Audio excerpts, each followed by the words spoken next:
Thank you for tuning into our podcast.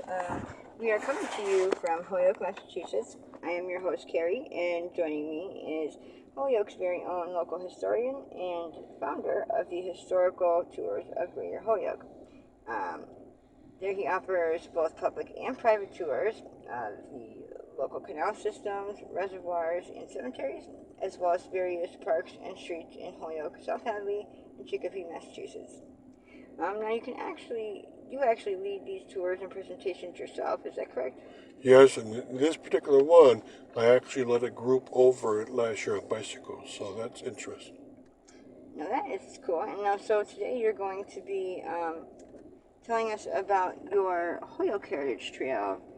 So the you designed this trail, correct? And so I will list some of the few stops to start along the trail, which is the Richardsonian Trail Station, the Hadley Falls Workers' Homes, and Hamden Park. Now, why did you design this trail? All right, I had been doing up to last year, it was the 8th year of doing tours, historical tours around Holyoke, and I decided it was about time I connect them together. And I looked at a model in Massachusetts, one of the very best models in the world, actually, of a connected together historical trail, and that's the Freedom Trail in Boston. I had done that when I was 22 years old. I'd lived there for 3 years, and that was a good activity on Saturdays in the summer. And so I walk a few stops of it, one Saturday, the next. And there's 16 stops on that, and there's 4 miles total length of walking through it, not including the walk back. So 8 miles in one day is a bit much for most people. So I did mine in a very similar way in both Holyoke and South Hadley. And I'm glad I did because it's been fairly popular. Okay, so now what are some of the ways in which an individual or group can approach the trail? All right, they can do it on their own by using my webpage, which along the left column of my webpage will say Holyoke Heritage Trail. And they can go, and I have text, and I have videos of most of the stops.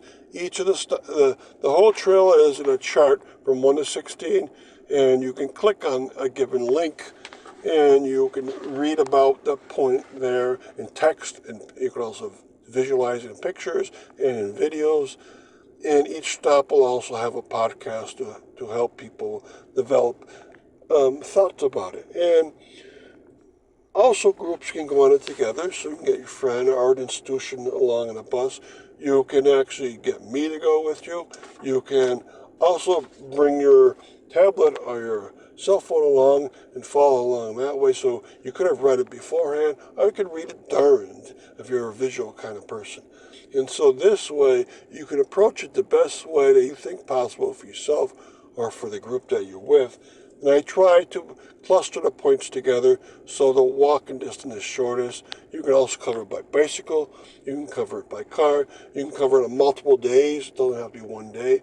You can do one stop on one day, wait a week, and take 16 weeks to do it. But whatever is best for you, that's what you can have. Okay, so now quickly before we continue with the rest of our interview, just to fill in our listeners, if you want to find out more information or sign up for any of his various tours, you can check out his website at holyokecanaltour.org. There he has both videos of the various stops on each tour, also past and present photos of the historical sites throughout as well.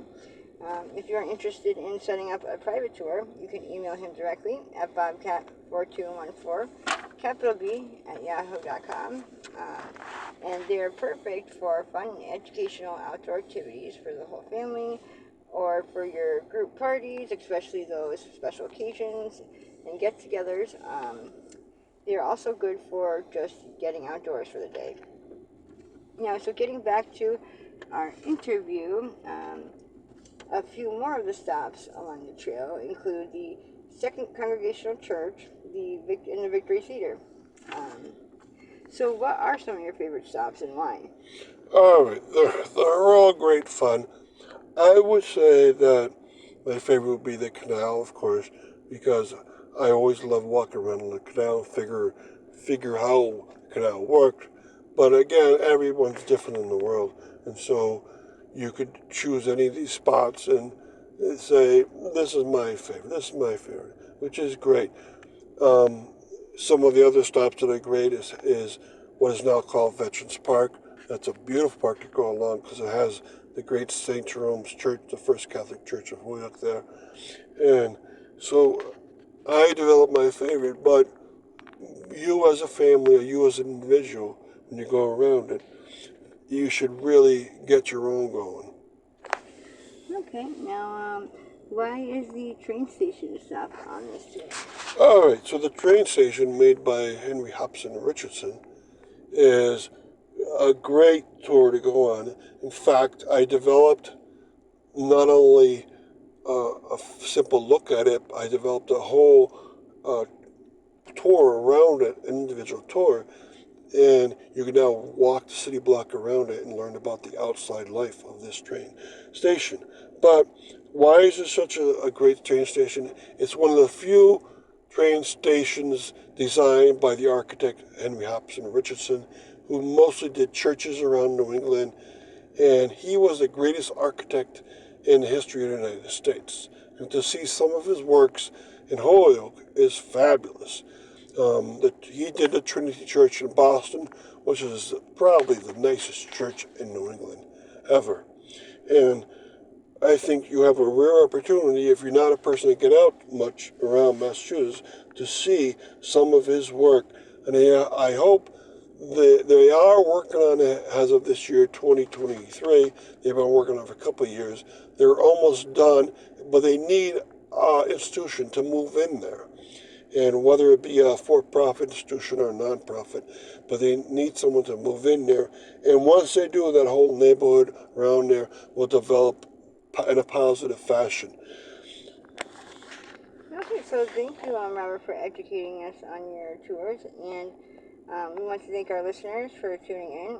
And again, you can always tune in into our other podcasts as well, and much more at his website at holyokecanaltour.org. Um, Again, you can also email him directly to set up any private tours or inquire about any other questions at bobcat4214, capital B, at yahoo.com. Again, that's BOBCAT 4214, capital B, at yahoo.com. And be sure to keep an eye out for his upcoming. Thank you for tuning into our podcast, Canal Days, What Life Was Like in the Industrial Connecticut River Valley of Massachusetts. I am your host, Carrie, and joining us today is Holyoke's very own local historian and creator of the historical tours of Greater Holyoke, Robert Como. He personally offers and leads public and private tours, as well as presentations of historical sites within communities throughout the state of Massachusetts. Currently, the communities he has chosen to focus on this year are Holyoke, Chicopee, South Hadley, and East Hampton, and also Granby and Amherst as well. His tours spotlight the local canals, reservoirs, cemeteries, and churches, as well as various parks, streets, and selected historical houses within each community. In today's episode, we'll be discussing the history of Holyoke. So, what are some of the historical highlights within Holyoke? Without a doubt, the most important is the Holyoke Canal System, since it was the most powerful human-made structure in the world for half a century, from about 1870 to 1920. And it's a highly sophisticated canal system with 3 different levels to it. It was able to generate 100 megawatts of power, hydromechanical power, and that is incomparable. It's twice as powerful as a Lowell Canal ever was, and there's no other canal ever more powerful than it. And a lot of mills were attracted to it because of that, because they wanted to make a great profit, and in came the big mill owners and made them stronger and stronger. In came the employees, almost all of them, who would work somehow either for the mills or work for the typical industries to support those mills. And so that alone gives Holyoke a great advantage in terms of tourism if you like industry, Holyoke's the place to be. It's, though, also inside of Holyoke, known for its churches and its cemeteries, known for its dairyherders, a house museum, which was William Skinner's, who had owned the Skinner Silk Mill. And a lot of people do love the place, and a lot of people come from the outside to experience it. So even though its population was never enormous, it maxed out at 65,000, it's still a lot here because of those facts I've been listening to. And do any of the cemeteries have any significance in relation to Holyoke's history? The first one of all, which was the Elmwood Cemetery, or called the Baptist Cemetery, is very important because that's where, in that area, where Holyoke started. You can always tell where a community starts by looking at its oldest cemetery. So Baptist Village started there. These were Baptists that wanted to get away from the Congregationalists of Springfield, and they fled out to Ireland Parish, and they started a village for themselves. Of course, you needed a church, you needed stores, you needed farmland, and from 1700 to 1850, when Holyoke became incorporated as a town, you have most of the pioneers up there. But other cemeteries around also have their history. The northern part of Holyoke used to belong to Northampton, and it was annexed by Holyoke in 1909, and they gained a cemetery called the Smith Family Cemetery, which is from 1806. And out in the western part of the cemetery called Rock Valley, there's the Rock Valley Cemetery. The oldest stone there was from 1776. So there's some very old cemeteries. Now, Holyoke also has a rural cemetery, or garden-style cemetery, and that's the Evergreen Cemetery, which is a very beautiful place. And really quick, before we continue with the rest of our interview, just to fill our listeners in, to find out more information or sign up for any of his various tours, you can check out his website at holyokecanaltour.org. And there you can find videos and podcasts of the stops along each of his tours, as well as photos and text of the historical sites throughout as well. And for other inquiries or for any private tours, you can email him directly at bobcat4214B@yahoo.com. And his tours make for fun, educational, outdoor activities for families and group parties. So getting back to our interview, name some of the historical churches around Holyoke. St. Jerome's Church is the third oldest Catholic church in western Massachusetts. This parish started in 1856. In 1860, it built its church for itself and then built a campus around it that was called the most complete campus in western or central Massachusetts because it gained a hospital, it gained 2 convents, a school system, it made a cemetery for itself, and a very large rectory. And it was in a very central location, the Veterans Memorial Park, and so it became kind of the center of activity of Holyoke very, very early on, even earlier than Holyoke City Hall itself. So, other churches that are important are the First Baptist Church on Northampton Street, and there, that is the third edition of a church for the Baptists that escaped Springfield. And so it represents somewhat the beginning of Holyoke's history. And it's quite beautiful and well maintained, of course. And then there's other churches around that are very popular, are very beautiful, including the Holy Cross Church, and also the Congregational Church down on Maple Street, which is the second Congregational Church. The first Congregational Church itself on Pleasant Street is also very old. Neither of them are the originals, but they still look very historic. And inside is even more beautiful than outside on all these wonderful churches. So try to gain a chance, even if you don't like their religion, you gotta try to get a chance to go inside on these. And Does Holyoke do a decent job preserving their history, in your opinion? Yeah, about 7 years ago, Holyoke passed the Community Preservation Act, which has been around in Massachusetts for 25 years.